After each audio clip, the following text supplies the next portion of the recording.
The Helsinki Commission will come to order. Let me point out for those that are here that Representative Cohn has been delegated to chair this hearing. He's on his way over.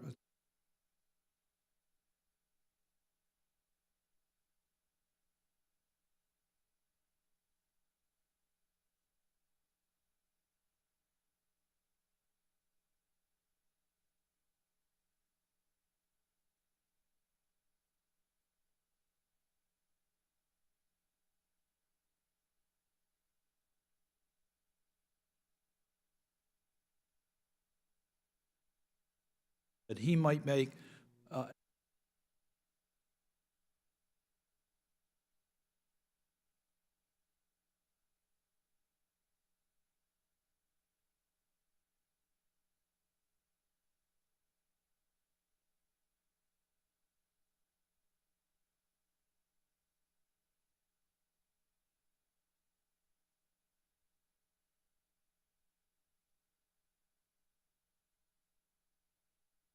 Russia's incursions into Ukraine.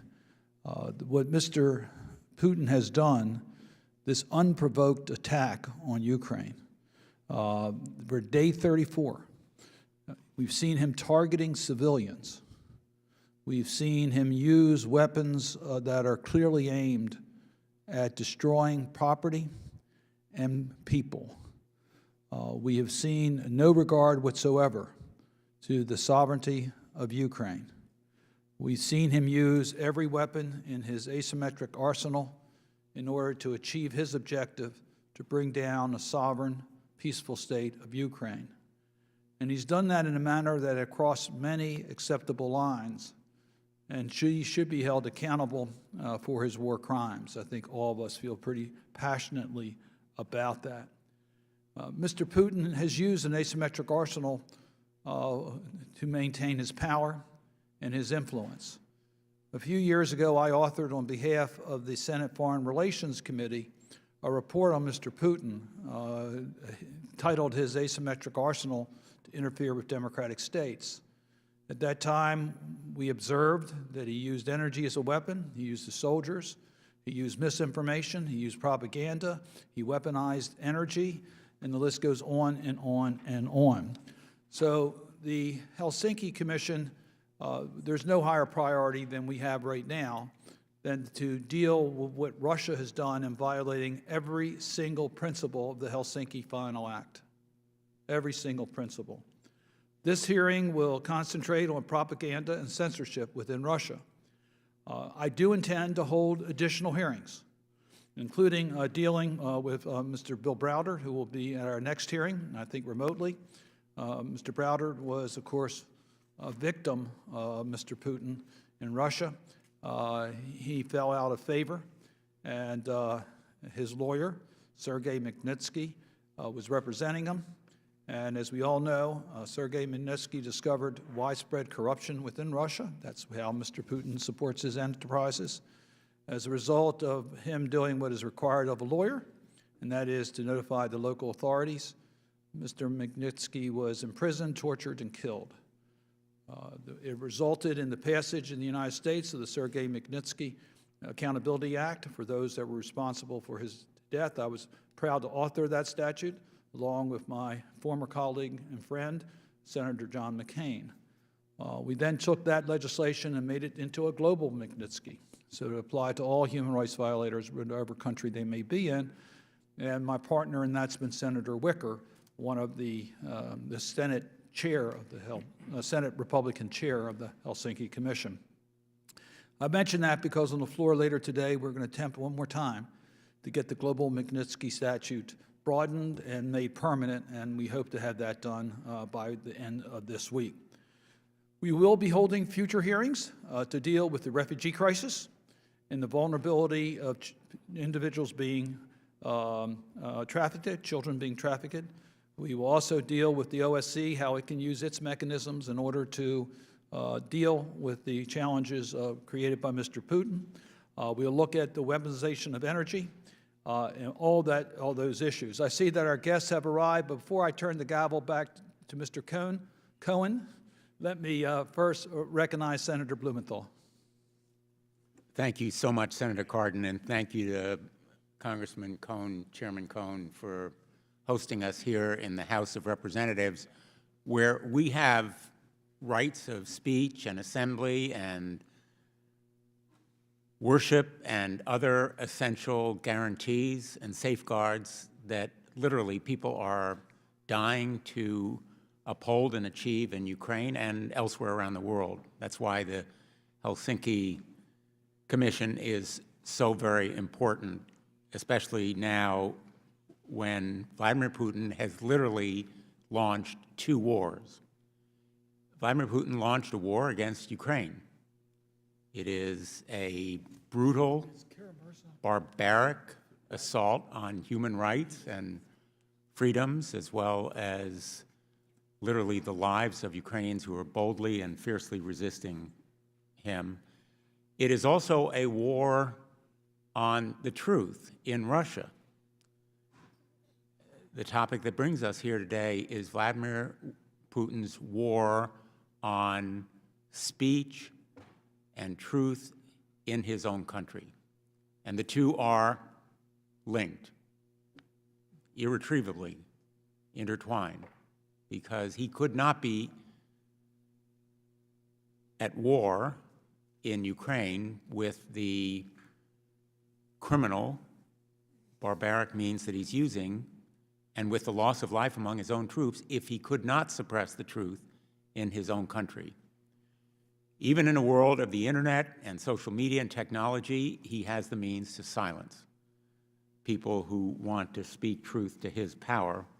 And I want to salute the witnesses who will talk to us today: Fatima Delise, Peter Pomerantsev, and we will hear remotely, I understand, from Vladimir Kara-Murza. Mr.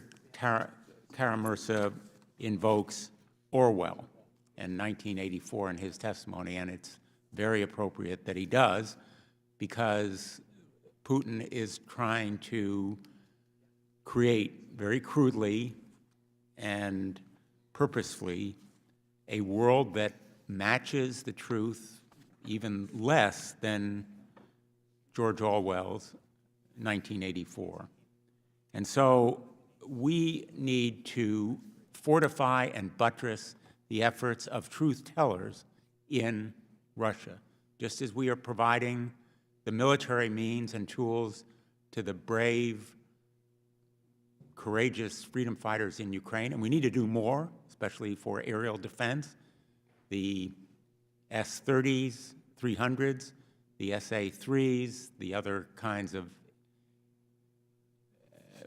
means for them to resist the reign of terror from the skies that Putin has launched, as well as economic sanctions that need to be tougher, and humanitarian aid. We also need to aid the truth tellers in Russia through Radio Free Europe and the BBC and all of the other means and many more that have been used in the past. And the resources necessary to do so ought to be provided.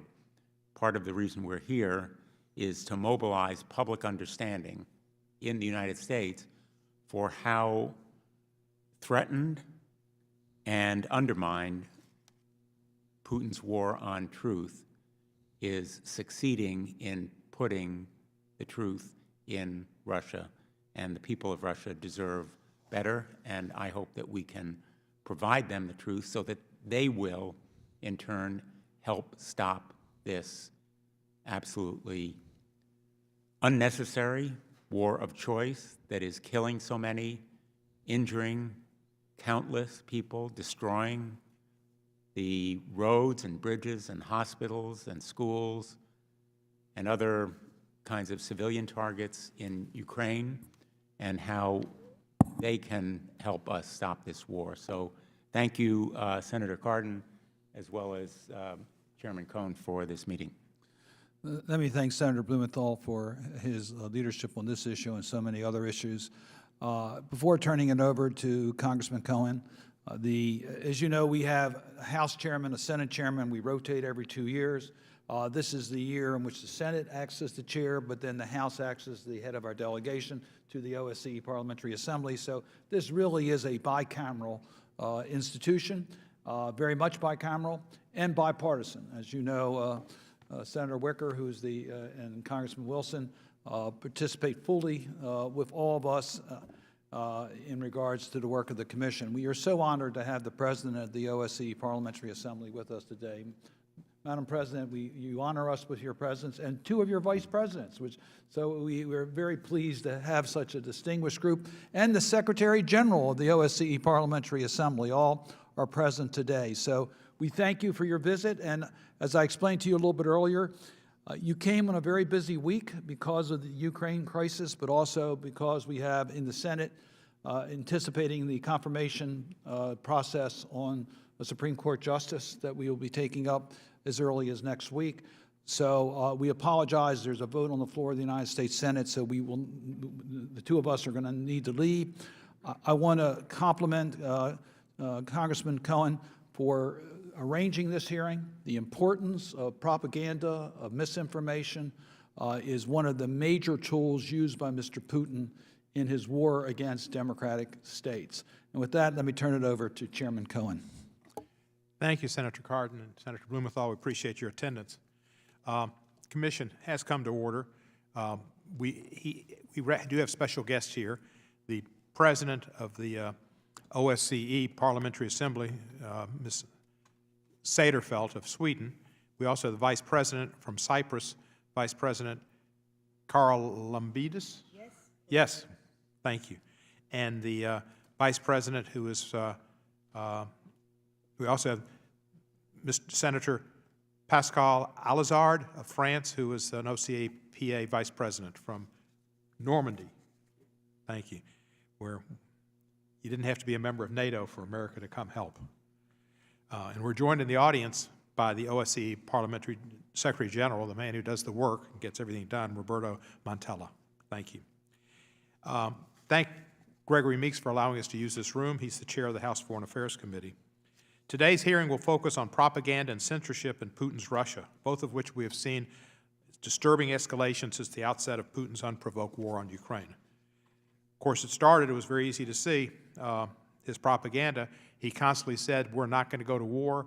This is a training exercise. We have no plans to go to war. We're not going to go to war. We're not going to go to war. I'd cert him. And then he went to war.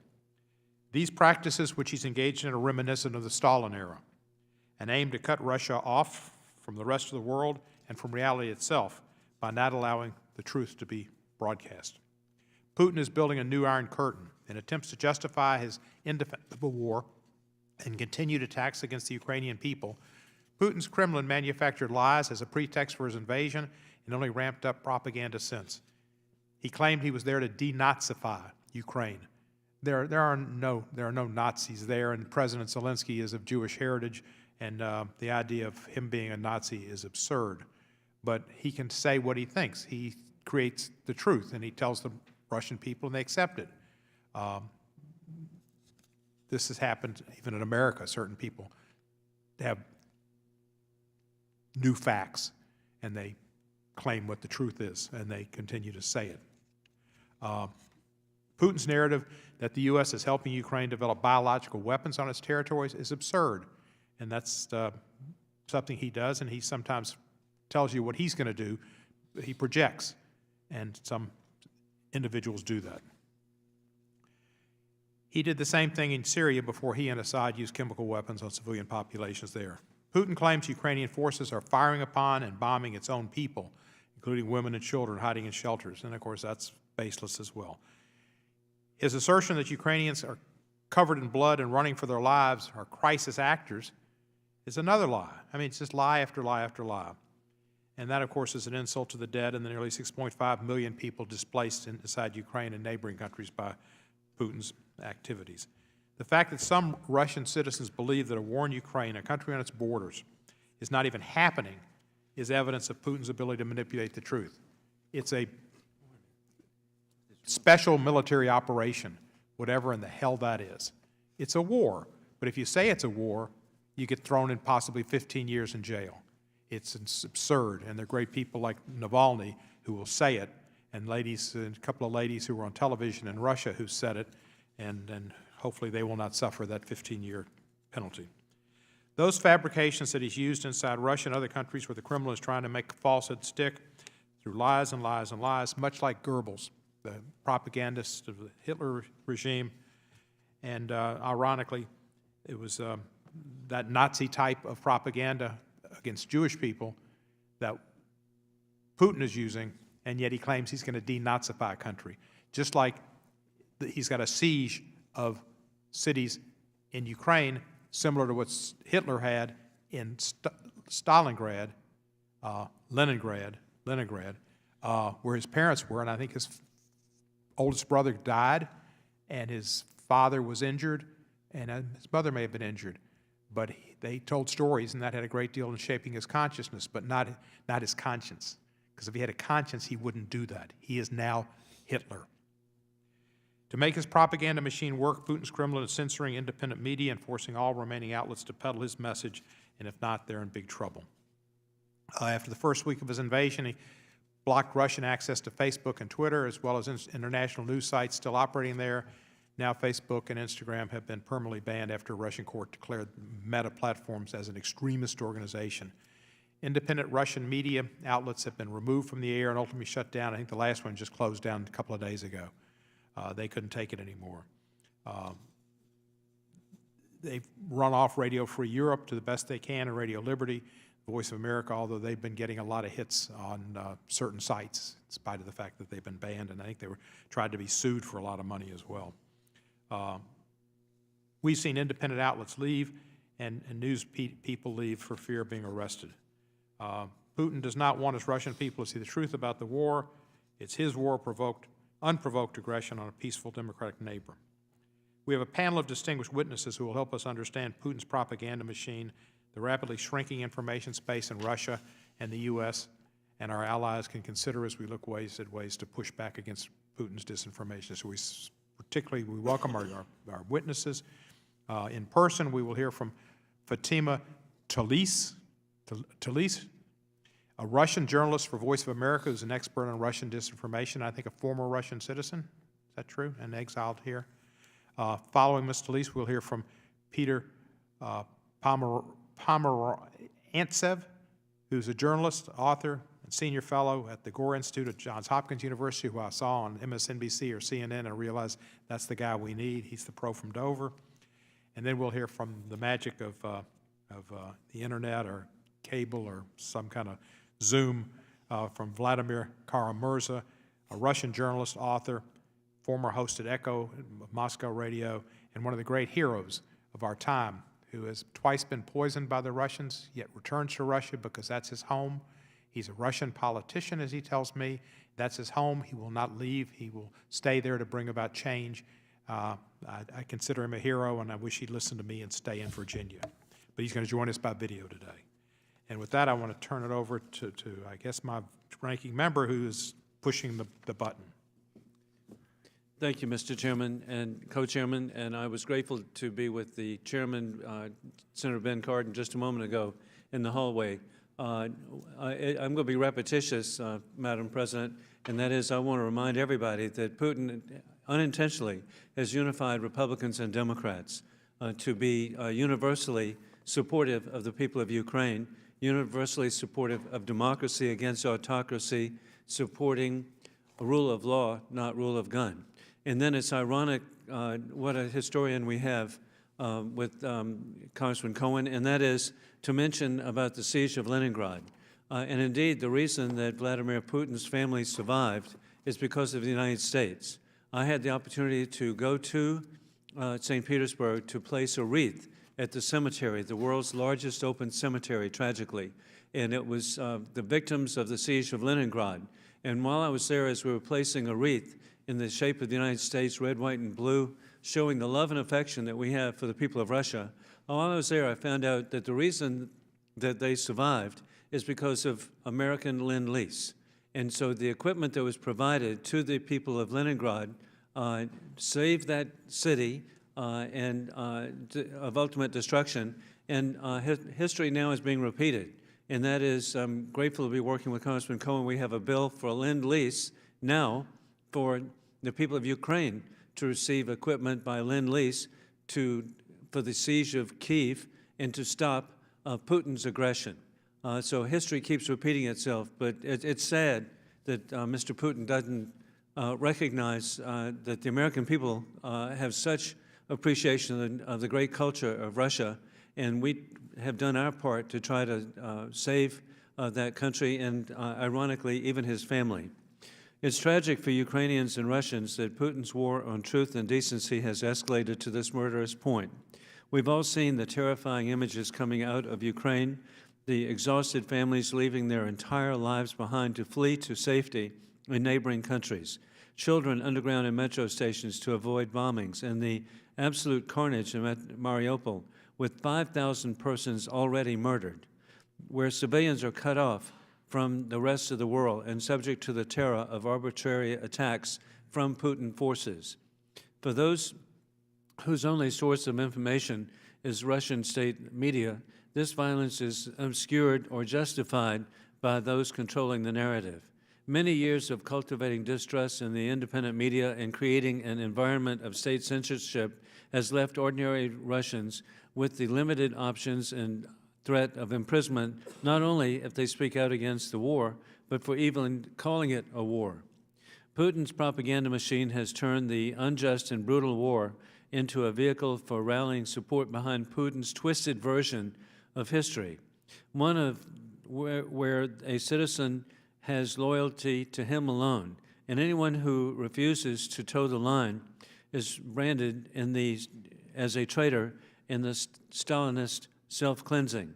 We know not only because of the atrocities Putin has authorized in Ukraine, but by his past behavior, the murders, the physical attacks on journalists and dissidents, that Putin will do anything and sacrifice anyone betraying the people of Russia. The fact that Russian soldiers are being killed and wounded by the thousands means nothing to him. His obsession for oil, money, and power, as President Biden has correctly identified. To those Russians who cannot or refuse to see the truth, that Putin is a war criminal who does not care about them or their country outside of how he can use them to further his power. We are in a long-time worldwide conflict between democracy with rule of law versus autocracy by rule of gun. Even between friends and family members, we see the disconnect between the experiences and Putin's lies. I look forward to hearing from our witnesses today about Putin's sinister information war entails and the extent to which it is possible to overcome the barriers of censorship and propaganda. As a former daily newspaper reporter myself and former editor of my high school, college, and law school newspaper, I am particularly grateful the brave Russians who are armed only with truth, who have spoken out at great risk to their personal safety. It is unthinkable that mass murder would be occurring in the year 2022. Thank you for our witnesses for their time and expertise. With that, I yield back. Thank you, Mr. Wilson, my ranking member. I'm going to proceed to the witnesses. Then with the members who've joined us, Mr. Veazey and Mr. Hudson, I'll recognize you all first for questions. And I do want to recognize the fact that Senator Blumenthal is still here, which means, except for Mr. Cardin, it's the most continuous time that a senator has spent in just joking. But so Ms. Tills, I'd like to Ms. Talise, I'd recognize you. We have a vote ongoing, Mr. Chairman, so I hope you'll excuse me when I do have to leave. Thank you. Thanks for your Tell Mr. Rubio hello. Ms. Talise, you're recognized. Chairman Cohen, honorable members, guests, senators, I'm humbled to speak today before you alongside such distinguished witnesses. I testify in my personal capacity as a journalist whose work during the last 8 years focused on identifying, verifying, and debunking Russian disinformation, misinformation, and propaganda. Today, we see horrific and heroic stories from Ukraine, and I'm experiencing a déjà vu. In fact, I have seen all of this before in the North Caucasus, which is Russia's testing ground for all types of weaponry, including propaganda. I'm Circassian, one of many oppressed and dying of ethnic minorities in Russia. My people fought against Russia longer than any other world nation. Russia won by killing and deporting more than 90% of the Circassians and destroying our homeland. Exactly what the Kremlin is trying to do today in Ukraine. For Russia's non-Russian citizens, the hypocrisy is obvious. The Kremlin disinformation justifies war against another country by accusing it of the same policies Russia practiced for centuries. In the face of terrible violence committed in Ukraine by the Russian government and military, very few in the Russian society are brave enough to protest, while the majority either supports the Kremlin or remains lethargic. We also see that last few independent voices have been silenced, while most of the Russian media are indoctrinated to censorship, choosing to play the role of an obedient servant, eager to please the political power. The Kremlin regime subjects the people of Russia to a life petrified in a state-infused fears and beliefs based on falsehoods.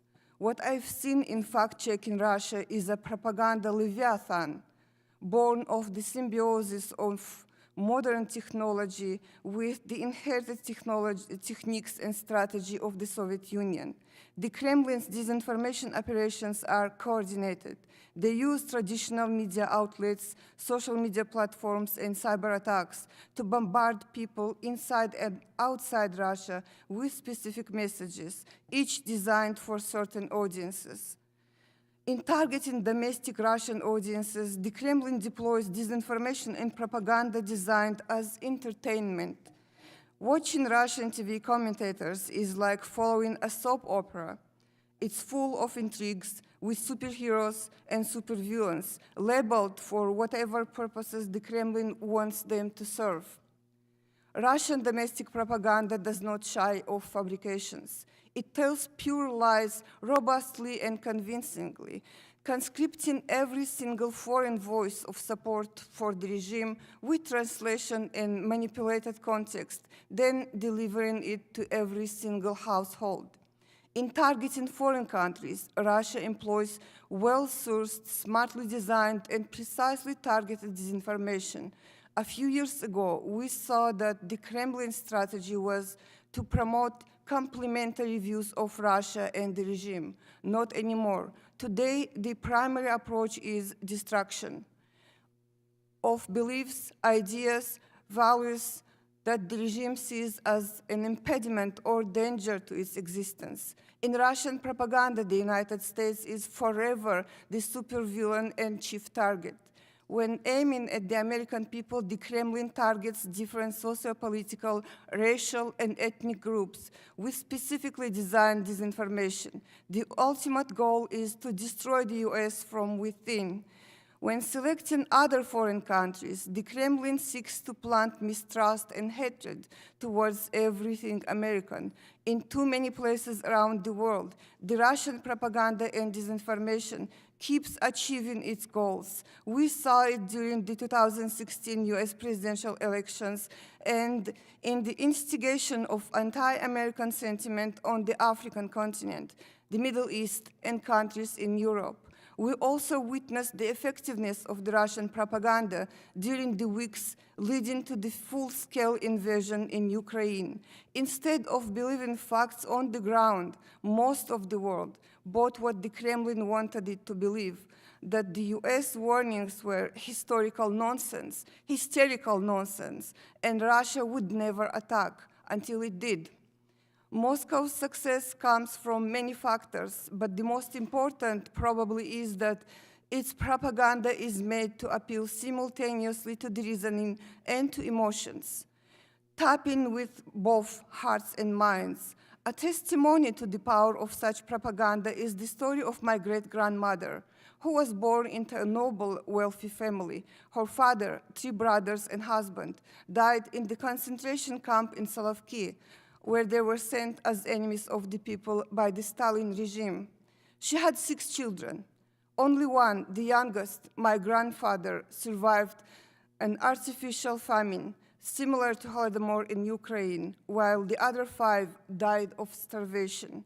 When Joseph Stalin died, she told me, quote, I felt like the world was ending and some evil forces were about to attack us, and nobody was there anymore to protect us. Everybody in the village came out to the streets, and you could hear the sound of thousands of people crying in pure grief and great fear, end of quote.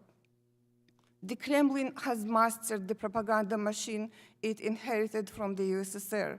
Its full force has been deployed against the society for decades. It will take an intelligent strategy to free the Russian people from the Kremlin-inflicted alternate reality. Thank you for your attention. Thank you very much for your testimony and your family's history. Appreciate it very much. Next, we'll hear from Peter Palmer Anseph, and he is a star from Johns Hopkins, and appreciate your testimony. Thank you very much. I am indeed at Johns Hopkins. Currently, as you can probably tell, I'm British, but I was born in Kiev, and even though my parents left in the late 70s, I still have many ties there. Over spring break, I headed down to Ukraine. I was in Lviv and then in Kiev. Came back on Sunday, and I was very moved and worried by what I saw. And I very much hope that all the words that you say, these very noble words, can be turned into action and have meaning, because if there is an essence to Vladimir Putin's propaganda, it is to claim that big words about democracy and the rule of law and the world order are empty. He wishes to prove that they're empty.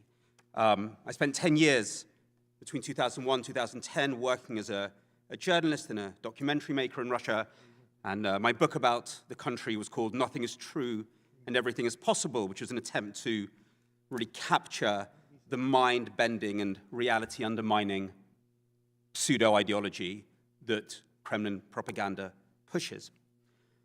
I think we need to, before we get into the question that I want to answer, which is what we're going to do to penetrate this information iron curtain that Fatima and all you have described so well, we have to really understand why is public opinion important in Russia in the first place. There are no elections in Russia. Yeah? It's a dictatorship. However, for Vladimir Putin to continue along his destructive path in Ukraine, as he did in Syria, to remake the world order as he openly wants to do, he needs to take the country along with him. Whether fear or through persuasion, he needs to make sure that the Russian system can keep on functioning. And that involves lots and lots and lots of people whose motivation and loyalty and conformity he depends on. He depends on their feeling that, in the words of his own spin doctors, there is no alternative to Putin. And that is why he's doing so much to control the information environment, emotions, and perceptions at home. And that is why breaking through this new information iron curtain, which is a challenge which is as much psychological as it is technical, is so important. Now, lots of people are trying different things. Over the last 2 weeks, I've spoken to Lithuanian activists who are trying to call Russians at home and tell them about the war in Ukraine. I've spoken to European foundations who are trying to keep exiled Russian independent media going. And I've talked to academics who are trying to analyze the language of Russian propaganda, understand how it works on the psyche. And such diversity is great. It's part of what makes democracy so exciting. But frankly, it's not enough. We can't have a scattergun approach in the face of a focused, concerted, and coordinated enemy. It's simply not enough to hope that we can plant some benevolent seeds and watch them slowly grow. That is not the world that we are in. We are, like it or not, in a war with Vladimir Putin, a kinetic war in Ukraine, a political, economic, and information war with the rest of us. So in order to reach Russian audiences, we're going to need sort of the informational version, I suppose, of a Berlin airlift. And what would it entail?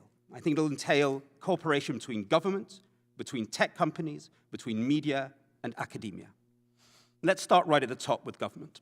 Back in the Cold War, as many of you will remember, our leaders were very good at talking directly to the Russian people. Margaret Thatcher, Ronald Reagan went on Soviet TV and talked directly to them. I have seen President Biden starting to address the Russian people in some of his speeches. That's a great start. It's not enough. It has to be happening all the time. That outreach has to be consistent. And it's not just the president. We need a whole flotilla of spokespeople that the Russian people trust who can address them, engage with them, get into a dialogue with them, show the Russian people that the paranoia and fortress mentality that Putin is trying to push on them is false. There's already been one good example of this. Arnold Schwarzenegger made this amazing video. I don't know who was behind it, but well done to him, reaching out to the Russian people. It was huge in Russia. But again, that's one video. It should be happening every day. Sports people, scientists, actually army people. Russians really respect American soldiers in a strange way. They need to be engaging with the Russian people all the time, getting feedback, and starting a conversation with them, not just about the war, but about all the things they care about education, about health, about technology, and about the future of Russia in the world. Now, Mr. Schwarzenegger's video was very popular on Telegram. That's one of the social media platforms that hasn't been restricted in Russia yet. Other ones, as you mentioned, have been, both Facebook and Instagram. Currently, the Russian sort of firewall is pretty leaky. We can get through pretty easily. But we know that's going to get worse day by day by day. We need the expertise, the power, and the intentionality of the great tech companies, largely American tech companies, to help us break through that firewall as it gets higher and higher and higher. That means a sea change, in their approach to this. They need to take a stand. What do I mean by that? Not take a stand politically or geopolitically, but in line with the very values that the tech companies say they have. They believe, they say, in human rights. They've all said they want to regulate their companies in line with human rights. They believe in universal access. We need the help of Silicon Valley to make sure that Russians have access to the global internet through VPNs, through to secure messaging groups, through various other types of technology that will emerge as the new challenges emerge. That will guarantee, if we have their cooperation, that will guarantee that Russians can continue to access the media that are being turfed out of the country. Independent media, and of course, Radio Free Europe, Radio Liberty, USAGM, who have also been expelled from Russia. Now, at the moment, we're actually seeing a spike, I think you mentioned, towards those media. It shows that there are Russians who do want to know the truth. However, we have a bigger challenge. How do we reach the other Russians, not just the 15% who we know are against the war? How do we reach this much bigger audiences? We need to understand their motivations, the sort of information they demand. It may not be immediately political. It may have more to do with sports. I think the great crunch moment for Putin's propaganda will come when Russians realize Russia isn't at the Soccer World Cup and they can't watch the World Cup. Now, we need to understand those audiences. We have to understand, why do they believe in conspiracy theories that the Kremlin spreads? What are the underlying anxieties that they feel? For that, we're going to have to enlist where I work in, media, social psychology, academia, that space of communications studies. It's not enough to simply support media that is already preaching to the converted. We need to unite the research that, for example, me and my colleagues do at Johns Hopkins, at Annenberg, and really apply that in engaging audiences in very innovative ways to really find the place where they start caring about the facts again. You can't simply throw the facts at people who are resistant to it. It'll take a lot of experimentation and a lot of academic thinking in order to achieve that. So somebody's going to need to coordinate all this flotilla of public diplomacy, technology, media, activists, academia. We need some sort of new structure which has access to the highest levels of government, which has White House access, but which has the credibility and the knowledge to exchange with fiercely independent stakeholders like media or academia. We won't be told what to do by government, but we are ready because we understand a common existential threat to work together. And we have to. We know that dictatorships have information war machines. They use troll farms, they use corrupt allies, they use completely distorting state media. We need our own democratic communications infrastructure. Where they have troll farms, we will have online town halls. Where they use disinformation to manipulate people, we will use communication to engage with them as citizens. Russia is only the start of the challenge. China is applying the same methodology as Russia does, so are Saudi Arabia and every dictatorship out there. We have to compete. Thank you very much. I've got quite a few questions, but I'm going to save them because I promised Mr. Hudson and Mr. Vesey they go first. Now, through the power and the mystery of Zoom, Mr. Vladimir Kara-Murza, one of the great patriots and heroes of the 21st century, you're recognized. Thank you so much, Chairman Cohen, Ranking Member Wilson, members of the Commission. Thank you for holding this important hearing and for the opportunity to testify before you. And I want to add also that I'm honored by the presence at this hearing of Margareta Sederfeld, the President of the OSCE Parliamentary Assembly and one of the world's strongest and clearest voices in support of the accountability of the rule of law and of keeping countries to their commitments under the Helsinki principles. Thank you so much for your participation. I wish I could be with you all in person, but this week finds me for meetings at the British Parliament in London. So as Co-Chairman Cohen said, thanks to the Ministry of Modern Technology, I'm able to join remotely. On February 24th, 2022, Vladimir Putin launched two wars. One, which continues to this day, was his unprovoked and unlawful aggression against Ukraine. The other, which was concluded effectively and swiftly, was his blitzkrieg against what remained of independent media in Russia. I say what remained because, of course, Putin's drive against media freedom has been going on for decades. In fact, independent television became the first target of his regime when he came to power in the year 2000. We have a saying in Russian, "Кто нас обидит, 3 дня не проживет." Those who offend us won't survive 3 days. Almost in the exact keeping with the saying, on the 4th day of his inauguration as president of Russia in May of 2000, Putin sent armed operatives from the tax police and the prosecution service to raid the offices of Russia's largest private media holding. Within 1 year, its flagship network, NTV, Russia's most popular television channel, known for its professional news coverage, honest political analysis, and hard-hitting satire, was seized by the state-run energy giant Gazprom in an early dawn raid in Moscow's Ostankino television center. By the summer of 2003, the remaining independent networks, TV6 and TVS, were taken down as well. Just as in Soviet times, the state established a complete monopoly on television, by far the leading source of information for Russian citizens. The fact that so many Russians have been brainwashed by the Kremlin's propaganda is the direct result of this monopoly. But until the beginning of this month, there were still pockets of independent media in Russia that gave our citizens access to the truth. The most prominent among them were Echo of Moscow Radio, where I had the honor of hosting a weekly program, and TV Rain, an online television network. Both were closed in the first days of Putin's war in Ukraine. So are many other news outlets, both national and regional, including the highly respected TV2 in Tomsk. At the same time, the Russian government censorship agency Roskomnadzor blocked access to social media networks used by millions of Russians, including Twitter, Facebook, and Instagram. All of this happened within days. And I also want to add this, as Co-Chairman Cohen referenced at the beginning of this hearing, this week, Novaya Gazeta, which was the last independent print newspaper in Russia, and whose editor-in-chief was the 2021 Nobel Peace Prize laureate Dmitry Muratov, has ceased publication because of the military censorship imposed by Putin's government. I've been involved in Russian journalism and politics for more than 20 years, but it still shocked me just how quickly this new informational Iron Curtain has descended. Today, most Russians live in an Orwellian parallel reality created by the Kremlin's propaganda machine. And I mean Orwellian in the literal sense.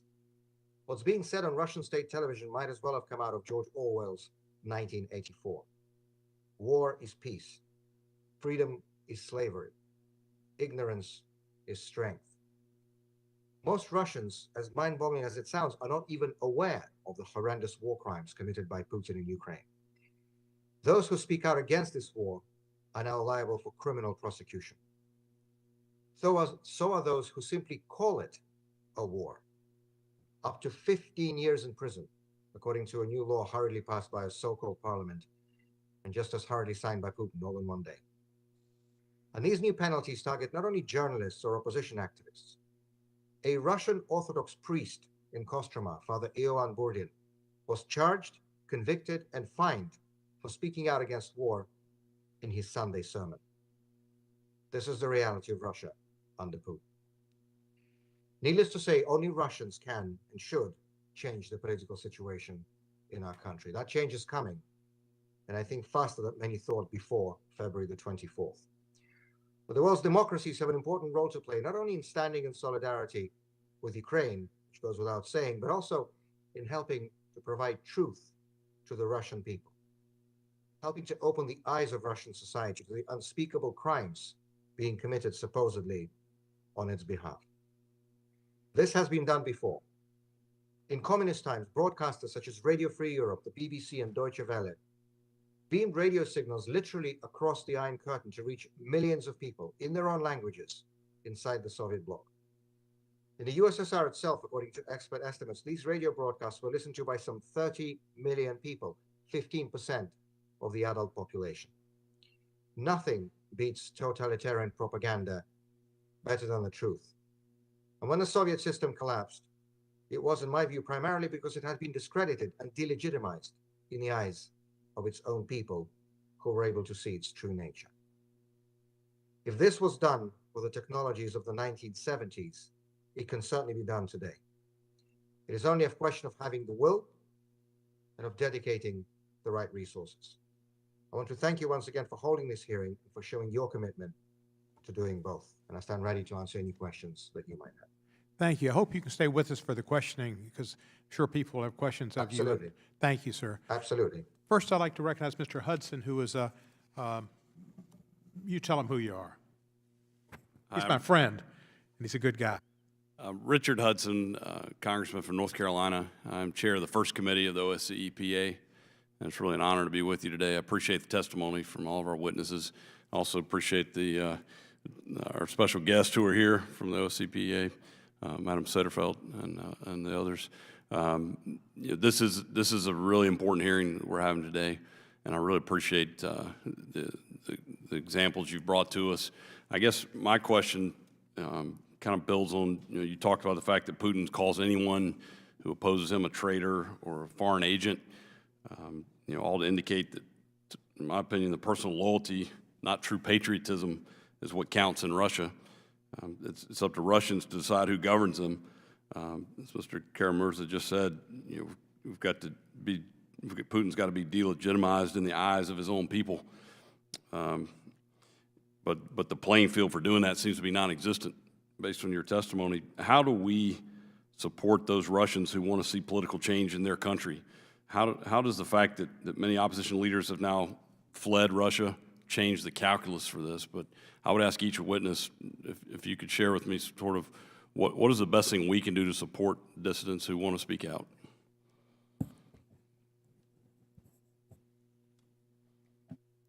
Thank you for your question. There are several ways. First of all, I think the West, and I mean Europe and the United States, should be unified in their very strict message that this government is criminal. There is no сослагательное наклонение. Conditional tense? There is no conditional tense. You cannot say something and then back it up or say half of the truth. That's what the Russians are doing. That's what Putin is doing. Most of their disinformation is half truth, maybe 60% truth, and then the 40%, the most important, is a lie. And that's how they make people believe them. So first of all, very clear messaging. This is not going to pass. Enough is enough. Secondly, I think there is one element missing in all the policing regarding Russian propaganda, which is young voices. We need to ask young people in Europe, at the universities, here in the United States, what they think, how do they think they can connect with the young Russian population? There is TikTok.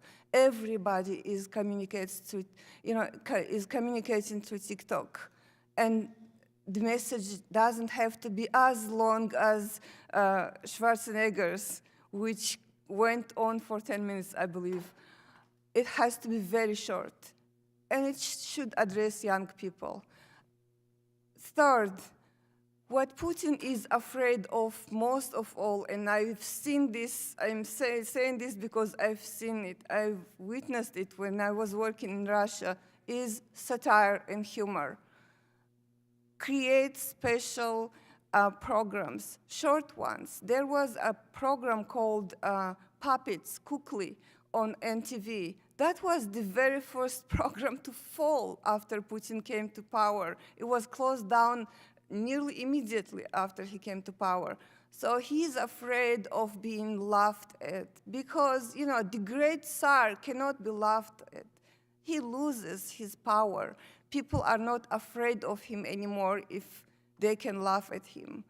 And the fourth measure, and I think for the more universal approaches, Peter is going to talk, but I'm just a practitioner, so I'm talking about practice.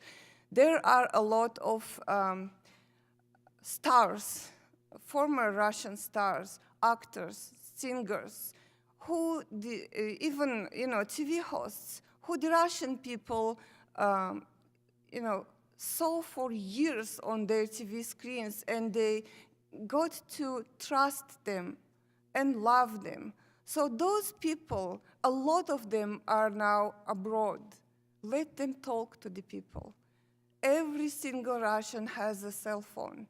Sending a message to a cell phone is not a problem with this technology today. And as Peter said, the technological,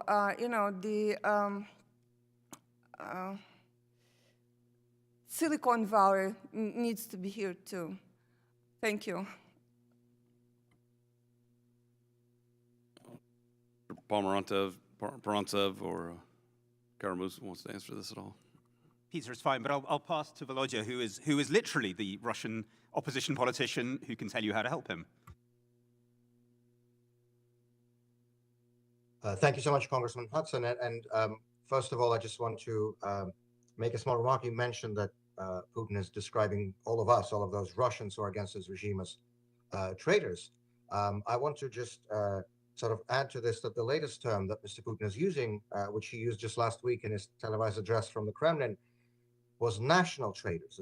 That's just not any other term. That is a term lifted directly from Adolf Hitler's book Mein Kampf, Nationalverräter in German. The Soviet term for this would be Vrak Naroda, enemy of the people, meaning the same on substance. But I think it's quite remarkable that the Putin regime and Putin himself are actually, for this one, choosing to use the term from Nazi Germany rather than Stalin's Soviet Union. And this, I think, goes to what Co-Chairman Cohen was saying about just the sheer hypocrisy of everything that the Putin regime is doing now in relation to Ukraine, but also in relation to Russian civil society. On your question, I think some of the practical things might include, actually, it's very important what Fatima Tliseva just mentioned, and that is, of course, the support for independent journalists in Russia, independent journalists who work in the Russian language. There are dozens, perhaps hundreds now, of professional, high-quality, honest, independent Russian journalists with reputation, with authority, with name recognition, people who used to work for TV Rain, people who used to work for Echo of Moscow Radio, and many others who are out of work, in many cases out of the country. I think it's very important that the world's democracies find a way of supporting their work, because nobody better than them can produce that journalistic content and deliver that truth to the people of Russia. And sort of the second part of this, the other side of this coin, is to help provide the tools to deliver that message, because as we've all been referencing since the start of Putin's attack on Ukraine, the Russian government and its censorship agency, Roskomnadzor, blocked all the main social media, blocked hundreds of news websites. In fact, the latest figure I just checked was that since February 24th, Roskomnadzor blocked more than 800 news and information online outlets. for access to the Russian people. And so one of the problems here is that there are, of course, many technologies that exist to go around these internet blockades. And the VPN is, of course, the most prominent among them. And, one morning in early March when I woke up at my apartment in Moscow and I had no Twitter, no Facebook. Again, this was shocking how sudden and how quick this all was. And I managed to, I'm not very competent technologically, but I asked friends who are. It took me a few minutes to install a good VPN app, which allows to bypass all of these blockages. The problem was that, I was still able to download and pay for that VPN app. And the best VPN services and the ones that government censors cannot block are usually paid services. The price is not the question. I mean, the one I downloaded cost something like $50 a year, so the price is not prohibitive. Because the problem is that the day after I was able to do that, the banking sanctions came in and Russian bank cards became worthless, pieces of plastic. You cannot use them anymore because Visa, MasterCard, and SWIFT and all of that has been switched off. So I think one of the most important public services, frankly, that tech companies, including and actually primarily American tech companies, could engage in would be to provide free of charge, high quality VPN services for Russian territory. I'm sure that's possible technologically if the technologies of the 60s and 70s and 80s were possible to get that truth to the people inside the Soviet Union. I'm sure there are ways to go around these blockades today, and making these VPN services free on the territory of the Russian Federation, I think, is paramount among this, because if that doesn't happen, this would essentially mean that Western companies are going along and helping along Putin's censorship. And actually, just before we began this hearing, literally in the last 2 hours, there's a very important news that came on Russian, what remains of Russian language media space, and that is that 3 leading VPN providers have actually announced exactly what I've just been describing, that they are making their services free for the territory of Russia.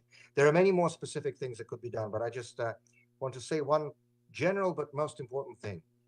And that is, of course, and again, just to reiterate, because of course the Kremlin propaganda loves to sort of allege that those of us who are in opposition to Putin are somehow advocating for regime change from abroad. Of course, that has nothing to do with reality. Only Russians in Russia can change the political situation in our country. But we do hope that the free world, that Western democracies, will stand on principle and will finally end the enabling and the appeasement of Vladimir Putin's regime, which has been going on for years, for decades, and which has brought us a large land-scale war in the middle of Europe. We hope that Western democracies finally start practicing what they preach, and that those principles to which they rightly adhere to domestically, such notions as the rule of law, democracy, and respect for human rights, will also be applied to their international relations, and that the world's democracies do not cave in, do not compromise on questions of principle, stop enabling and appeasing Vladimir Putin's regime,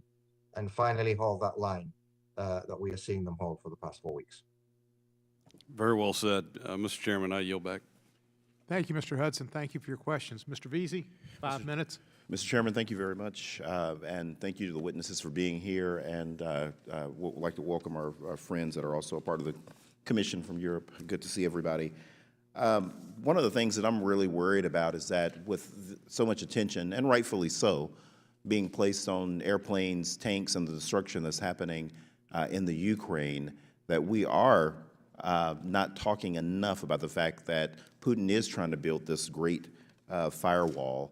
He's always called the internet a CIA project, and he, seeks to subjugate the IT sector so he can build this digital sovereign state. And I believe he wants to use it as a model for other strongmen and other autocratic governments, so they can sort of form a confederation and be dependent on one another, and be able to isolate or insulate themselves from things like sanctions and other things that would check their bad behavior. I wanted to ask you, with this invasion, and this may be a good question for Mr. Merzer, but anybody can jump in and ask, with the invasion that is happening right now, we know that Putin doesn't have all the capabilities needed in order to build this stack or this digital sovereign state. How has this unlawful invasion slowed him down? One of the reasons why people in the IT sector say he hasn't been able to build this sovereign state is because he just hasn't put the resources needed in order to be able to get to that level. If Mr. Mercer, if you could just kind of touch on that, do you think that this has slowed him down from being able to build a digital state, or do you think that he's still actively working on it and it hasn't been slowed down one bit? Thank you so much for the question. Thank you, Congressman. Putin's regime has been working on sort of internet censorship and internet blockages for quite a while, and sort of the first major attempt that they engaged in for this was back in 2018 when they tried to block Telegram, the Peter Pomerantsev reference, the sort of messenger, but also now increasingly the space for free media, because that is basically the last real conduit where independent media can still exist in Russia. And when the Russian government did that 4 years ago, they became a complete laughingstock because they showed an astonishing incompetence in this. And, you know, when this government agency that I referred to several times, Roskomnadzor, the main censorship agency in the Russian government, when announced that Telegram will be blocked, and they started blocking sort of various websites and portals, which is, I suppose they thought were associated with Telegram, they ended up blocking parts of Google, they ended up blocking parts of Amazon, they ended up blocking sites that had nothing to do with any of this. And they actually ended that week, and this is not a joke, this is a statement of reality, they ended up that week by blocking the site of the censorship agency itself, Roskomnadzor. Telegram continued working fine. And this was a sort of many jokes and much laughter about the sheer incompetence of Putin's censors. Unfortunately, since then, in those ensuing 4 years, the Putin regime really benefited from the expertise, forgive the expression, if we can use that term, from the communist dictatorship in China. And those representatives of Beijing who have long mastered this art of digital censorship, the Great Firewall, they have really been helping the Kremlin with the technologies, with the know-how, with the expertise, and so on. And we are seeing, unfortunately, in these last few weeks, that this expertise has not come in vain. It's being used, and the Russian government censors are functioning much more effectively. So I would say that this sort of digital blockade has actually proven more successful than many people had imagined it could be, based on this laughable experience of Telegram in 2018. But I think what it should mean above all is that the friends of democracy, the friends of freedom, the democratic nations of this world should sort of counteract this totalitarian international, if you will, and just as effectively as Putin and the communist leaders in China are cooperating on installing this censorship, installing this new information iron curtain, I think so the democracies of the world, with the same effectiveness, should learn to cooperate with each other to try to breach it. Yeah, I just want to add that there have been systematic steps Putin and his government have been taking towards this direction. In 2001, 2002, 2003, the Russian tech systems invented SORM. That's a special system that is required for every internet provider and communication provider in Russia to be installed. The SORM first was under the authority of the FSB, Russian Federal Security Services. Then Putin took it to his administration. So right now there is this FAPC, it was used to be called FAPC. It's a Federal Communication Services. So they totally control this SORM. What SORM does is it allows remote control and monitor of every internet access in Russia. Also the mobile phones. So that was the one first major step. In 2011, I believe, ICANN, the International Domain and Internet Certification company, granted Russia a license to create a Cyrillic-based internet segment. So that's been forgotten, but that was the second step. Right now, Russia has an ability to operate separately on its own Cyrillic-based Russianet, I guess, because if you type Kremlin.ru in Latin, you're probably gonna get error because there are a lot of hacktivists right now hacking, independently or coordinated the Russian websites. But if you go for Cyrillic and type it in the HP address in Cyrillic, you're gonna see that it's still operational. So what I'm saying is that there have been measure steps taken towards creating an autonomous Russian internet. And I think it was yesterday or on Friday, Putin signed a special executive order giving certain benefits to the IT specialists. It was specifically aimed at the IT specialists. It gives them immunity from being drafted into army. It gives them a tax relief, and it gives them promises at least a salary which is much, much higher than average Russian salary. So this, to me, is a signal that Putin is not stopping in his, cyber efforts. There is something going on. So I think it should be analyzed and taken into account. Thank you. Thank you. Thank you, Mr. Chairman. Thank you, Mr. Veazey. Let me ask a question, I guess, of Mr. Kara Murza. He might have the best knowledge of this, I don't know.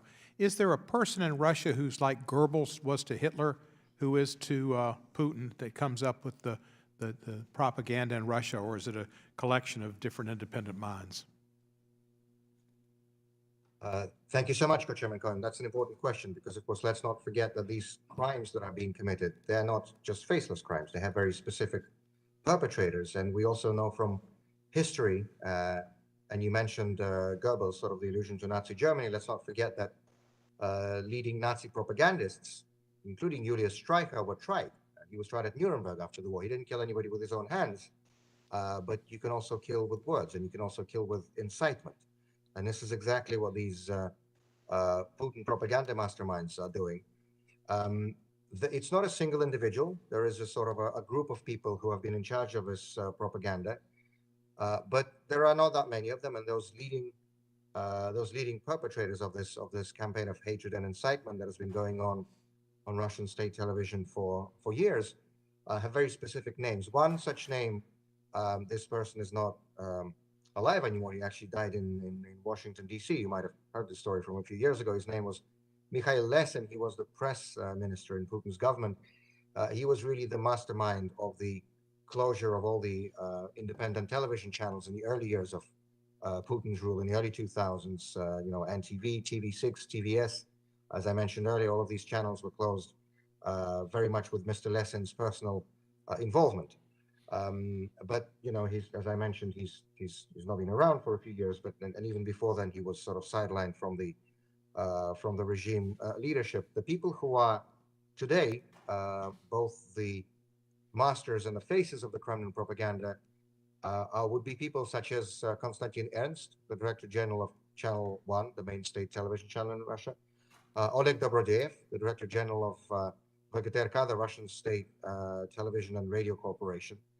And of course, the faces of this Kremlin propaganda would be people like Dmitry Kiselyov, Vladimir Solovyov, Yevgeny Popov, Olga Skabeyeva, and all these other merchants of hate, as I would call them, because these are the people, very talented, very intelligent, very creative, who have mastered this horrible, diabolic art of propaganda to which Russian citizens have been subjected for such a long time now. Do you know by chance? Many of them have also ended up on the sanctions list in these past 4 weeks, and rightly so. Do you know by chance if any of these individuals are on the sanction list? They should be. Yes, I was just about to leading into this. In the past 4 weeks, many of them have been placed on sanctions list, but just as with so many other things that characterize Western policies towards Putin, this is happening unbelievably late.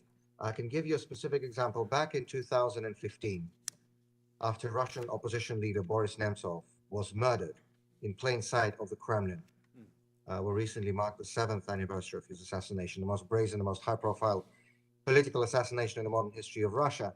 And I would add, because OSCE EPA President Margareta Sederfeld is with us at this hearing, she authored and published in 2020 a landmark international oversight report under the auspices of the OSCE Parliamentary Assembly into the assassination of Boris Nemtsov and the subsequent so-called investigation by the Russian authorities. And this remains to this day the most definitive international legal document of the Nemtsov case. And for this, I want to just once again to express my gratitude.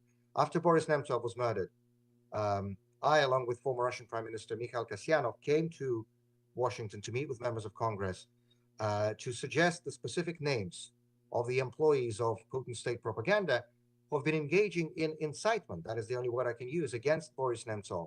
You know, calling him a traitor, calling him an American agent, calling him all these things on state television day after day, week after week, months after months. And those people helped create the atmosphere in which it became possible for Putin to assassinate his main political opponent in front of the Kremlin. And we proposed back then, this was 7 years ago, that these state propagandists were put on sanctions list. Unfortunately, back then it did not happen. It took a war in the middle of Europe. It took war crimes being committed in the middle of Europe for the Western democracies to actually move in that direction. But yes, Mr. Co-Chairman, in the past 4 weeks, more now, since the start of Putin's attack on Ukraine, most, if not all of these propagandists that work for Vladimir Putin have been placed on Western sanctions list, and I hope that they remain there for good. Thank you. That's good to hear. Mr. Pomerantsev, you mentioned that the athletes were popular in Russia. I guess the irony is probably Klitschko is probably one of the most popular athletes. Do you know if Klitschko has tried to get some type of messages? It seems like they'd listen to him and his brother. I mean, Vitaly, Vladimir, whatever, they were two great. I used to think of them as almost as Russian. I mean, they were that over there, and that's where they fought their fights. Sure, not only them, there's a sort of various sort of, you know, I'm not a huge expert. I believe cage fighters is the term, who are Ukrainian, and some of them have taken up arms, who are huge in Russia. Yeah, I mean, that's one way in. I mean, they're, you know, because they're Ukrainian, in some ways that might be harder. But it's been hard for Ukrainian influencers, not just sports people, but television presenters. They've all tried to reach out to their Russian audiences. But they all talk about how hard it is, you know. They have a very sort of strong personal, you know, they're very personally affected by what's happening. Well, couldn't the American tech companies, and I think it was an excellent recommendation, and I hope that your recommendation, your thoughts are not simply yours and that others have them or you've communicated them to certain authorities here, because it seems like something we should be doing. But the tech companies could take Mayor Klitschko's statements and find a way to get them into Russia. I think they would listen to, and if he said, my city is being destroyed, people are dying, et cetera, they're shooting bombs at me, I think that would be most effective. Well, there's two elements here. One of them is, you know, we need to bring the tech companies into this conversation. My sense is, from initial sort of, you know, sensing of what they're doing, is that they will have a problem with seeding actual information. So Mikhail Fedorov, the digital minister of Ukraine, very tech-savvy young man, actually said, look, Google, Apple, people in Russia use your phones. You could right now download evidence of war crimes so every Russian knows about it. I fear that the tech companies will be hard to push to seed content. However, access, making sure that every Russian has access to the internet through the delivery of VPNs, through many, many other technologies, I think that is more likely. But we have to bring them into the conversation. Most importantly, they have to take a stance. Again, I'm saying not a stance geopolitically, but a stance around humanitarian norms, human rights, the sort of thing that the Helsinki Committee is all about. Thank you. I'm going to hold my questions for a few minutes. Senator Whitehouse only has 7 minutes left that he can be with us, and he's on the power of Zoom. I recognize one of the great senators from Newport, Rhode Island, Senator Sheldon Whitehouse. Thank you, Chairman. Great to be with you. This is a great panel, and I appreciate it. For those of you who've been studying propaganda techniques for a while, one of the things that the Putin regime seems to utilize is the propaganda technique of accusing your adversary, in this case, Ukraine, of doing the exact thing that you yourself are actually doing. So Putin accuses the United States of making Ukraine a pawn in a great power showdown. Putin accuses Ukraine of numerous war crimes committed daily. Moscow has said that Western powers are goading it into attacking Ukraine. Is that a technique of propaganda that has a particular name that is, I don't know if there's like a expertise in propaganda where things are given a name, a taxonomy of propaganda. And if so, what is this accusing somebody else of doing what you yourself are doing technique? I think you need to find a psychiatrist to answer that, but I'll let Mr. Pomerantsev try. Well, you're quite right, you're referring to projection there, and there might be some of that, but no, it's also a strategy. I've heard it referred to as mirroring, but essentially the aim is very simple. The aim is to take something that you know people are hearing about. You know, people in Russia are hearing about war crimes committed by the Russian army. So you sort of give the absolute opposite reality to push people into a kind of into a feeling of doubt. And Yep. you know, I'd be very careful with the polls that we're seeing in Russia. Be very careful about polling in dictatorships. But from the conversations I and sociologists have with people in Russia, that's a very, very common sense. You know, that people go like, well, we just don't know who's telling the truth. I mean, our government obviously doesn't always tell the truth, but the other side might be doing it as well. I just don't know. And we have to really understand, why do people look for that sort of excuse? People also run away from the truth. Simply providing the truth is not enough. It's unpleasant to think that your own country is murderous. It's unpleasant to think that you might have to do something about it. It's dangerous. So you're really giving people all these kind of motivations to doubt in the way that actually they want to doubt. Now, what I'm trying to get to is that, look, we've talked a little bit about technological firewalls that are blocking Russians from accessing the truth. But even in China, which is much more effective, people can still get to information if they want it. The problem is they don't always want it.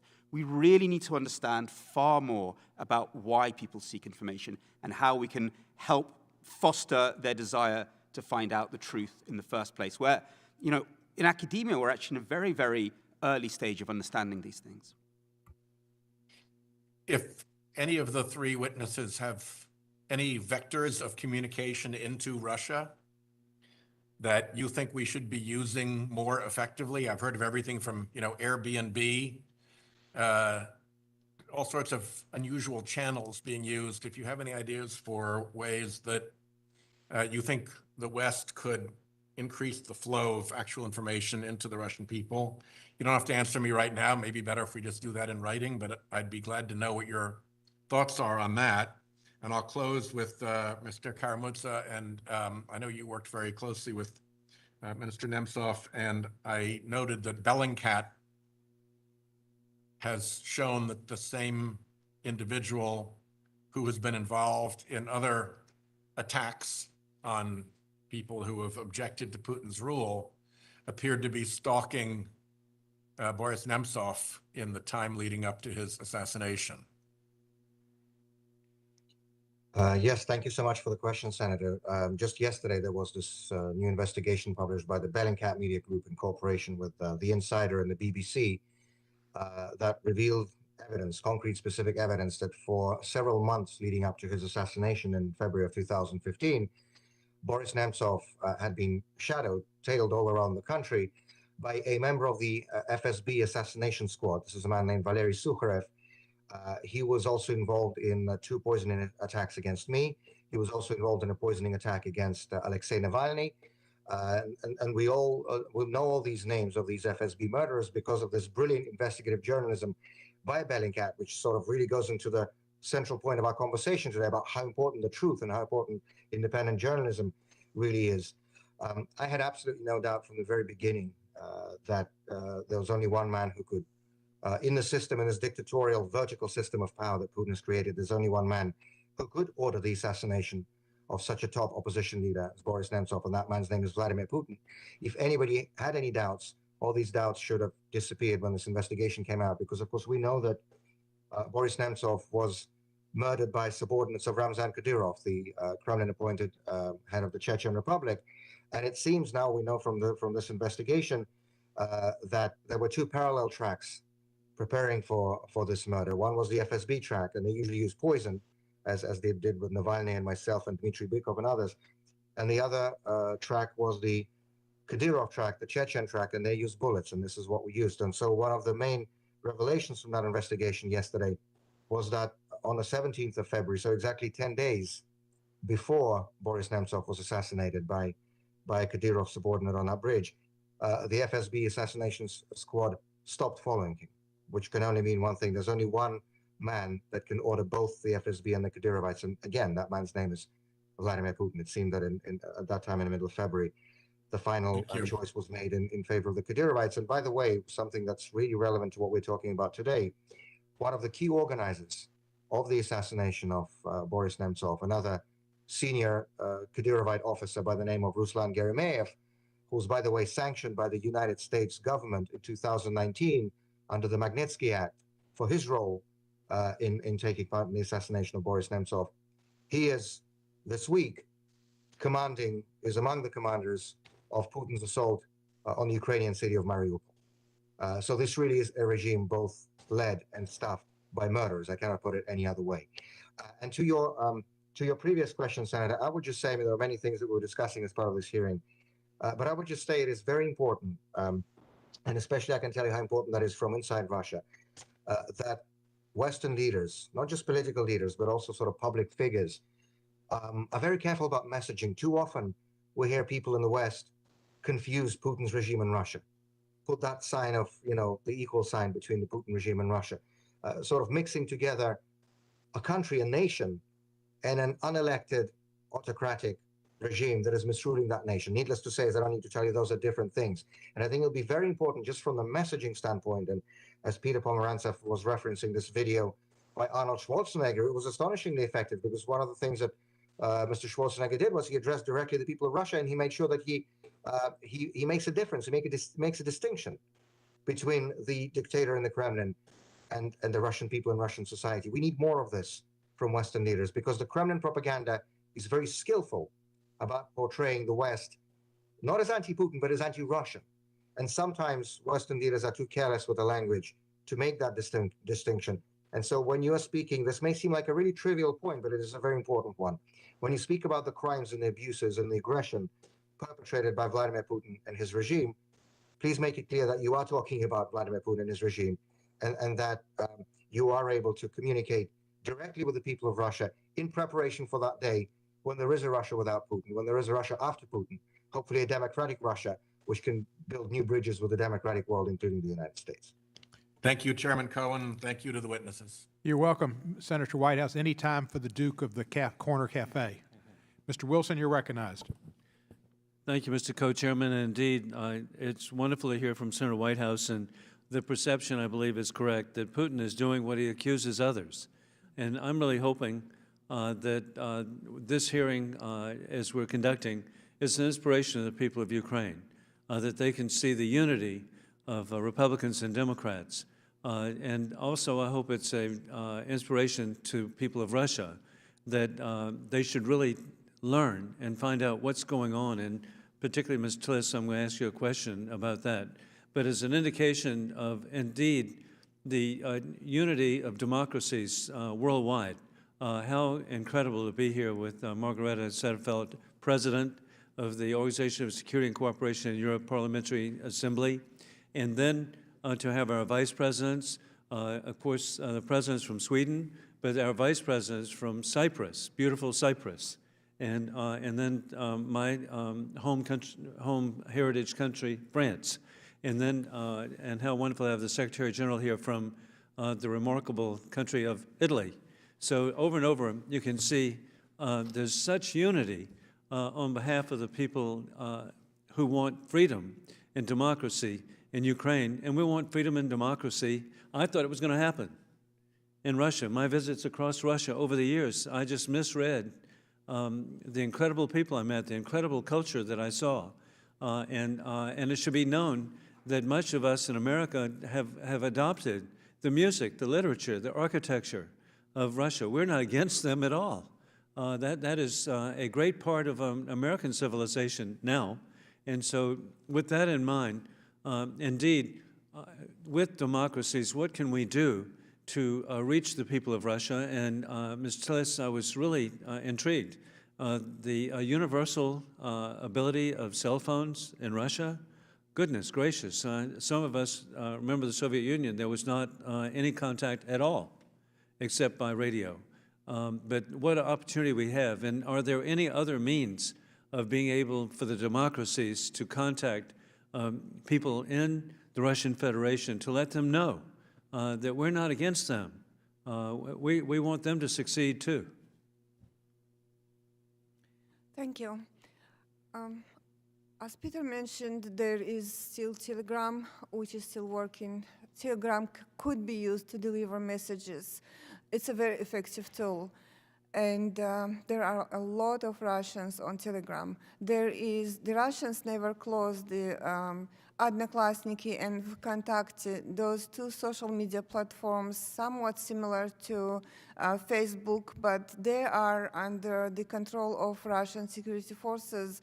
But it could be still used to deliver specific messages. And also, of course, TikTok. As I said, TikTok is very popular in Russia, and a lot of people there, young people, not too young people, use TikTok. So that could be another vehicle to delivering the message. Those are, as I said, of course, the cell phones. That's if you want to reach really, every Russian citizen. Of course, we've seen a lot of hacking recently, and the messages that appeared on the Russian TV channels were not really strategically or tactically designed to reach, as I said in my testimony, the hearts and minds of all the Russian people. So when something like that happens, maybe it would be a good idea to have a template, something that could be shown on the Russian TV. Also, if you address the Russians, especially the part of the population that is actually pro-Putin, pro-regime, or maybe afraid to speak up, or just, in a state of denial maybe. To reach those people, you can't really, offer them good faith messages from American senators or American president. They wouldn't believe it. They wouldn't listen to it. They need voices that are familiar with them. They need somebody who speaks their own language and who they, already know and trust. Peter mentioned the sport. I mean, MMA is extremely popular in Russia, martial arts. And the MMA fighters, Russians, there are a lot of them here in the United States, and they oppose this, Putin, they oppose this war. Let them speak. Well, and that's encouraging. And Mr. Hansra, Pomerantsev, Peter is fine. and also Kara Mirza, each of you, hacktivists, have they been successful as individuals around the world? I think there's a very important point that Fatima made, which relates to what you're asking. Messaging about what? So there's two ways of looking at the sort of, opinion dynamic in Russia. One of the ways is to frame it around the question of, are you for or against the war? Yeah? And there the numbers are not very good for us,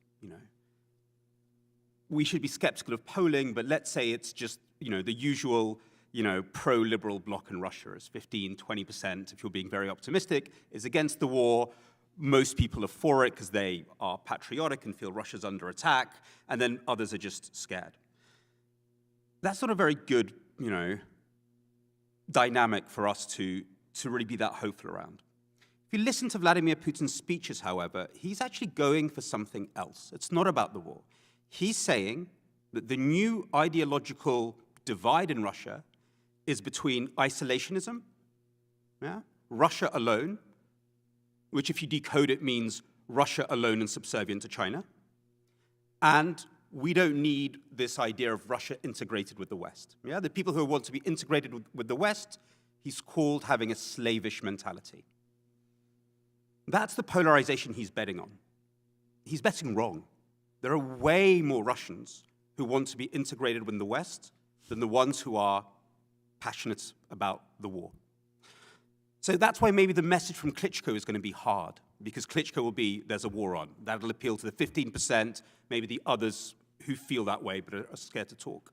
We need to think much broader. We need to do messaging, or I don't like this term messaging, communication, engagement around this idea about the future of Russia. Do you really want to be this isolated island of bad luck which is subservient to China?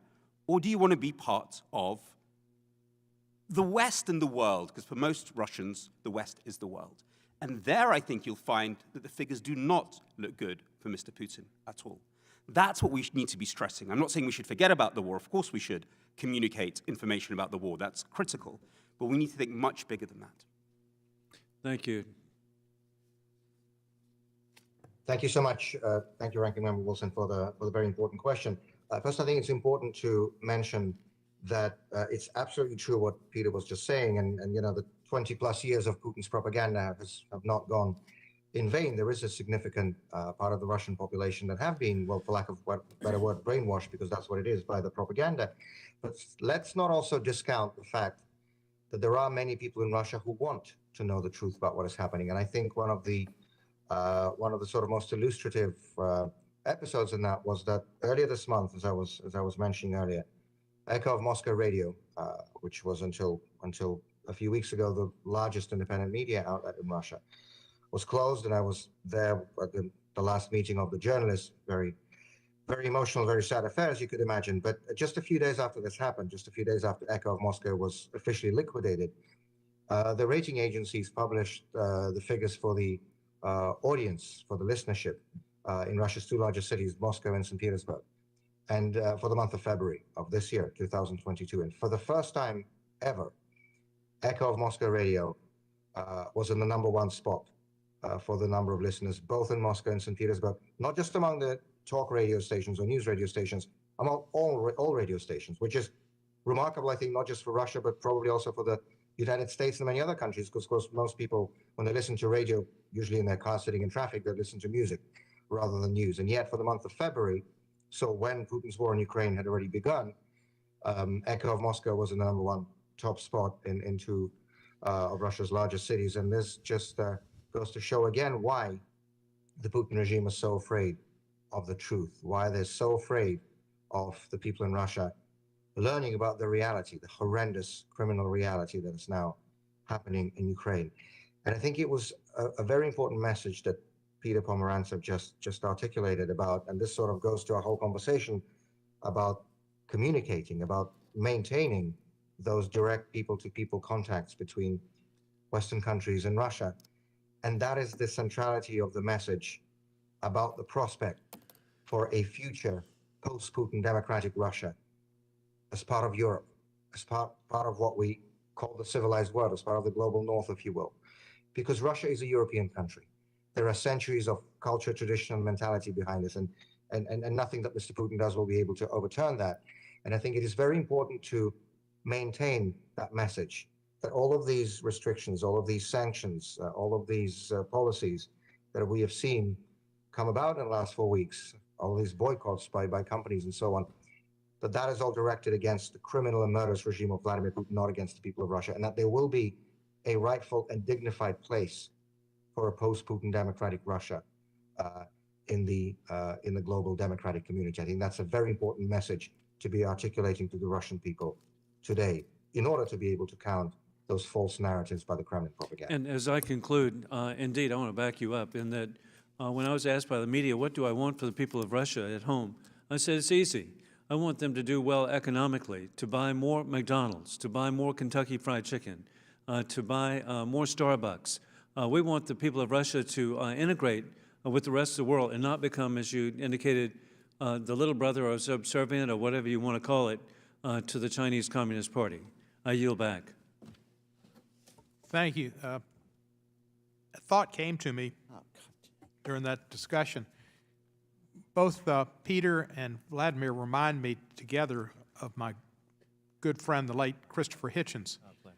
And the first time I met Hitch, we were in Miami Beach, and he told me that the Iron Curtain would come down in a major way because of rock and roll music, that all Russians and in the Middle East, the folks that wanted to put together a caliphate, which Hitch was much against, liked American jeans and they liked American music. So maybe Mick Jagger is the right guy to make the message. And without a doubt, Paul McCartney is still huge there. Weirdly, like, I don't know, I used to work in Russian media. Dr. House, you know Dr. House? Hugh Laurie, huge in Russia. Dr. House? It's an American TV show about a doctor. He's kind of like... Sounds like an X-rated show. No, the opposite. It's about a doctor. He's kind of like, he drinks too much and he's sort of cynical, but deep down he's a good guy. And that is the archetypal Russian hero. That's the way a lot of Russians want to perceive themselves, as good guys in a tough world. We really have to understand these deep cultural tropes and where they come from historically if we want to engage. Thanks. I'd like to recognize Representative Galeo, and then I want to recognize Madam President Satterfeld. Thank you, Mr. Chairman. Ms. Cleese, thank you for being here today and for sharing your perspective on this important topic. You mentioned in your written testimony that Russia used the North Caucasus as a testing ground for propaganda. What lessons do you see Russia applying from that experience to spread disinformation today? And has Russia made changes to its propaganda playbook as a result? I'm sorry, I'm probably going to ask you to repeat the question. Sure. A little bit slower. That's not a problem. When you, in your written testimony, you said that Russia used the Northern Caucasus in terms of to test out their propaganda, their misinformation, and their disinformation. What did we learn from that? And has Russia, what did Russia learn from that? And has Russia adjusted since their experiments in Northern Caucasus and from what we're seeing today? When Putin came to power in early 2000s, his methods on propaganda and especially censorship were not this advanced as they are right now. They're more physical, I would say, because many of my friends got killed. I myself was arrested and detained many times, tortured, kidnapped, everything. That's only because I was working for Associated Press, and that was, an American media that Russia that didn't want to be present in the North Caucasus. In terms of propaganda, what Russia learned in the North Caucasus, I think, and then it's applying now all over the country is the methodology of indoctrination. In the Caucasus, I actually studied in a school in my home village, in the town. So our student books were very different from those that the rest of Russia was learning from. The history books we used were different. The literature books were different. So now everything that they used to apply to the Caucasus, beginning from kindergarten, they now apply in the schools. It was similar in the Stalin times. And I remember that actually Secretary Albright compared, Putin methodology in propaganda with Stalin's. And I agree completely with that comparison. Yes, that's what Putin learned. Right now, it's a smarter propaganda. It begins from the kindergarten. It goes all the way to the top. I think that's the main lesson they learned. Thank you. Now yield back. Thank you, and thank you for your attendance. Now I'd like to recognize the president of the OSCE EPA, President Marguerite Saderfeld. Thank you very much, Congressman Steve Cohen, as well as head of the OSCE, the U.S. delegation to OSCE, Parliamentary Assembly. It's a pleasure for me and the OSCE Parliamentary Assembly to be invited here to this debate, discussion, hearing today, held by the Helsinki Commission on the Russian disinformation and Putin's war on the truth, propaganda and censorship in Russia, and to listen to the witness, to your reports, and also to your thoughts on what to do to defend Ukraine, but also to defend the truth and the open society. Because I see that if all goes together, democracy, the fundamental freedoms, rule of law, and there is an important issue for us who lives in a democracy. It's to defend media, to defend journalism, but also the civil society. And if I should say a few words about the OSCE, I believe that the OSCE, with the Helsinki Final Act as a base document, is a very useful organization for peace, for freedom, for democracy. Let me mention that there is inside OSCE special representative on media, on freedom of the media. Now, for this period, it's Ms. Teresa Ribeiro from Portugal. It's not inside PA, it's from OSCE, the governmental side. And I think she do a fantastic job, because what the special representative on media freedom do, it's document and report and make public when there is violence against media. If we should have the truth, if we should really want to have the truth, we need to have the freedom of the media.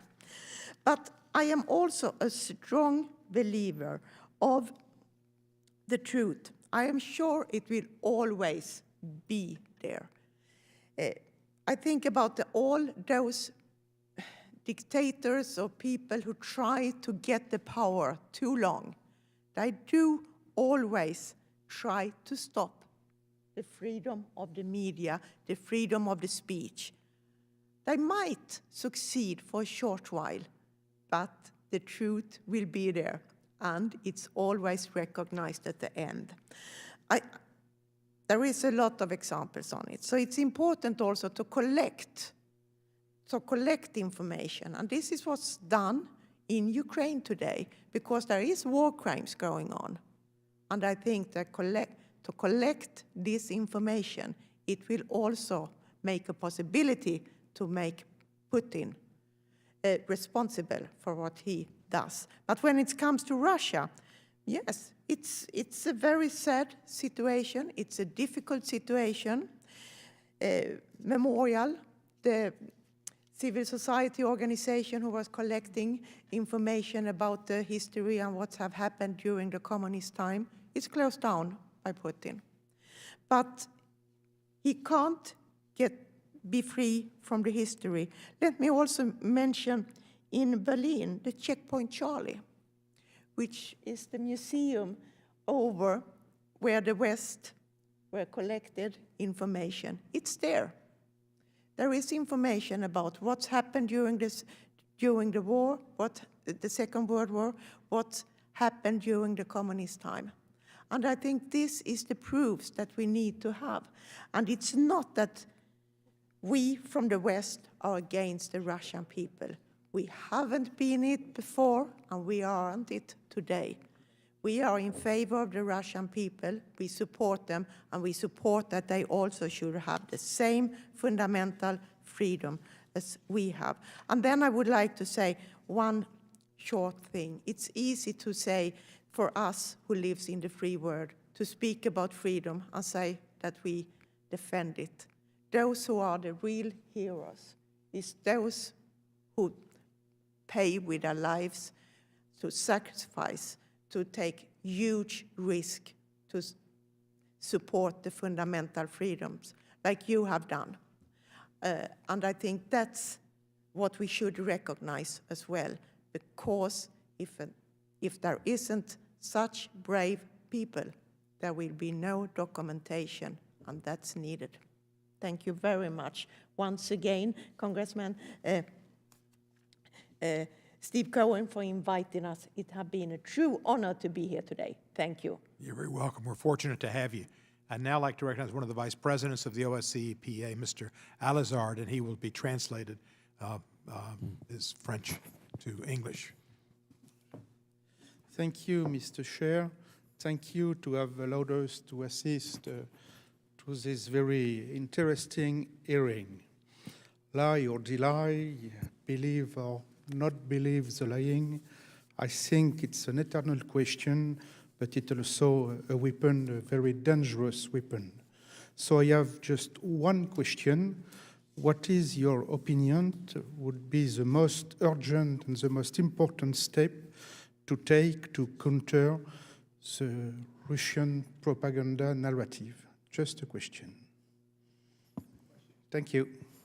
Question is posed, I guess, to Mr. Anseph. I thought he was going to speak. He's been speaking in French the whole day, and he shocked me there. That was good. The Russian propaganda narrative, that's such a great question. I'd like to connect it with what the president was saying. Putin's war in Ukraine follows the methodology of war that the Soviet Union followed in Ukraine, and that it's been using in Syria. Its aim is to wipe out memory. Its aim is to say it has command of reality. Its aim is to say that it can murder with impunity. It's not just challenging fundamental rights like freedom of expression, the rights of people and children to safety. It's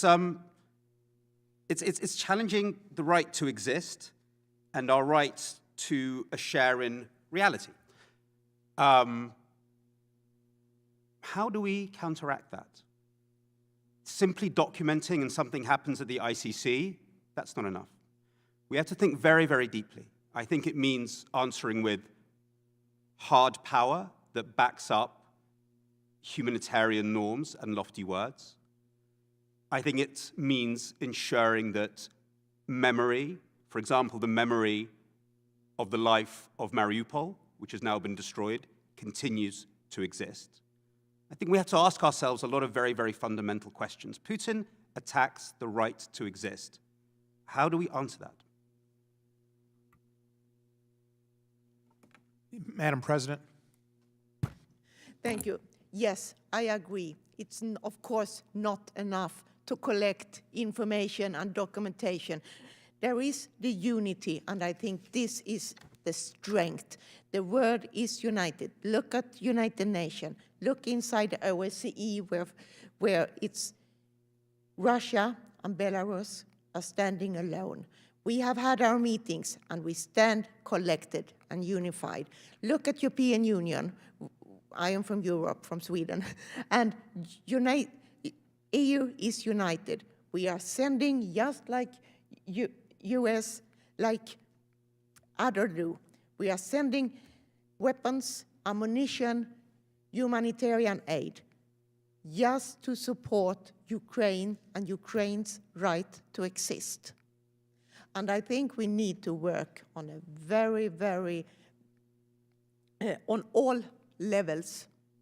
And from our OSCE side, from the parliamentarian side, we are also ready for the time when it's possible to have a dialogue to rebuild and stabilize the situation. When the war is ended, we need to have the parliamentary diplomacy to really secure that it will be a stable peace, that the people's right in Ukraine will be recognized for a long time forward. But right now, the important issue is to stop the war, to get an end to it.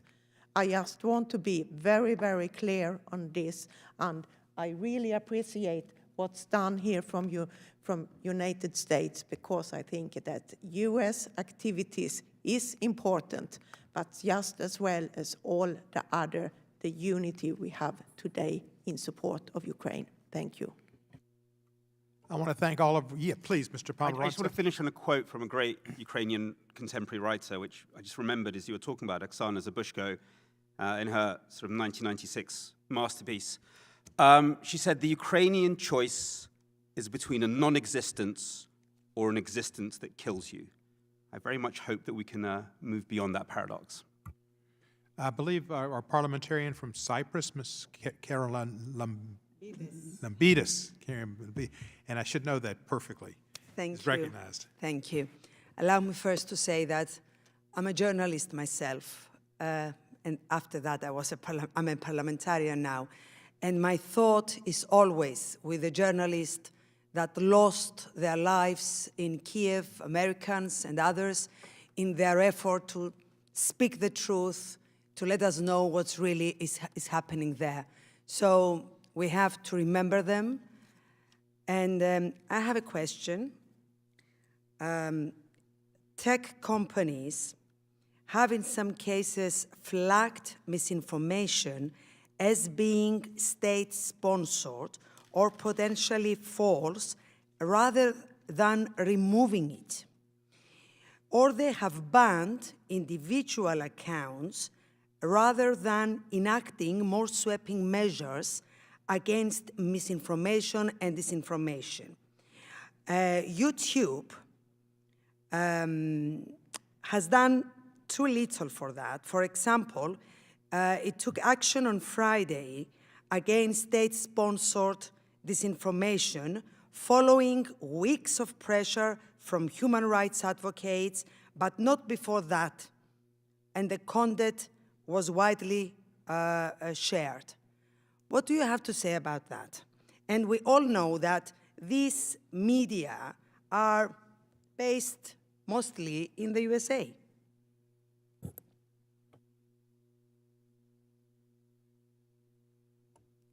Who wants to take a shot at that? London, are you listening? Johns Hopkins is on. Yeah, look, this is something that I and my colleagues have been working on a huge amount, really, over the last 6 years. Of course, we can't have the tech companies marking their own homework. That's the most important thing. We're dependent on their word for what they're doing. I do think the steps taken in the DSA and the various other new proposals for EU regulation are actually the right ones. They would give more oversight of tech companies so we can actually see what they're doing.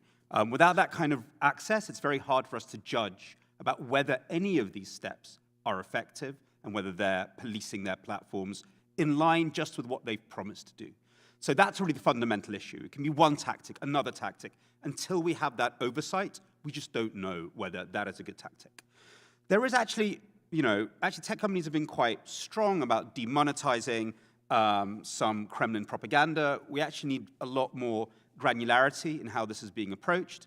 There is sort of negative side effects. So good Russian media, independent Russian media, is struggling to monetize its content on various platforms. We need kind of cutouts for good media, which do exist. Of course they exist, largely abroad now, that allow them to keep on operating on YouTube especially, which is really important. We've got to be a bit cleverer about some of these sanctions.